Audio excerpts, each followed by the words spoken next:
Average sales cycle lengths are now up across all industries up to 50%.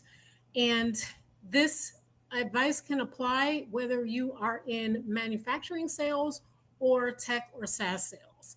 So, yesterday we talked about how having a framework for your discovery process is going to help you be better positioned and help your closing ratio. So, let's dive a little bit deeper into this and let's focus today on the average sales cycle length. So, average sales cycle in SaaS or tech is up about 30% or more. If we're talking about manufacturing companies, it's up to 25% or more. 25% is the average, but either way, it's a lot, right? So, as sales leaders, we often focus on the skill level of our reps. And if you're an AE or if you're a sales leader in any of these industries, you may be tempted to focus on that. But really, the root cause lies in the sales process or lack thereof. Okay. So, when we're talking about longer sales cycle length, this is going to affect your ability to close and how much you close in a given period. One of the main reasons for a longer than average sales cycle is, again, it lies in the process. So if you are selling a highly technical product, or even if you're not, but let's focus on highly technical products first, you may believe that you need to educate your prospect or educate your potential buyer on all the aspects of your company, the aspects of the product, how it works, etc. Okay, and you're not wrong.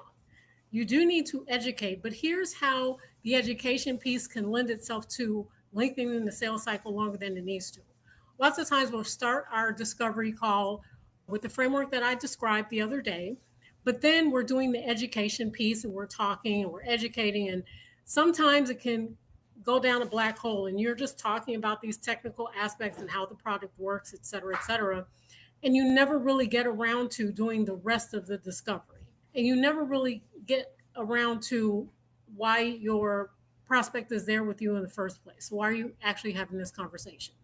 So I'm going to challenge everyone today to think about it a little bit differently and flip the script. Now, to do this, we need to understand that 85% of buyer purchases are made emotionally. So we buy based on emotion and we justify it with logic. And by emotion, I mean what's in it for me and what's the ramifications if I don't have these things in place or if I'm allowing the current situation to continue.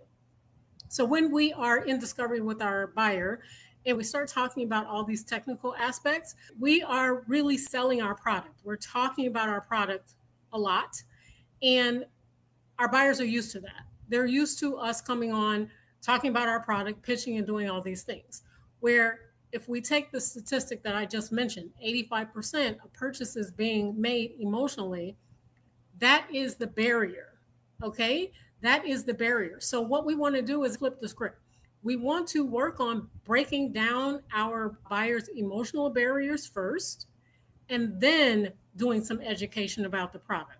So, we want to understand what they're challenged with, what they're trying to fix, what the problems are, and get them to open up, get them to drop their guard and start talking about this, what it means to them, etc. And then we can start educating about our product and start doing a little more education, a little more talking around that if we need to, right? Yesterday, I talked about liking it to walking into a car dealership and buying a car. When you walk in, even though you're there voluntarily, that they're going to try to sell you stuff. And it's going to be of a technical nature. What color car do you want? So forth and so on. And then you're down this rabbit hole and then you're disengaged, right? If you're honest with yourself, this is what happens most of the time in the car buying process. We don't want to be bothered. We just want to look and then make our decision. Maybe tomorrow, maybe we might not ever make the decision, which is what happens. Educating your buyer first is probably lending itself to lengthening your sales cycle longer than it needs to be. And it may also lend itself to the decision never being made. So, in other words, your buyer settling for the status quo, which is in it of itself a decision. They decide to stay the same. This is the key point that I want you to take home from this. We're talking about average sales cycle length. We're up about 50% across industries.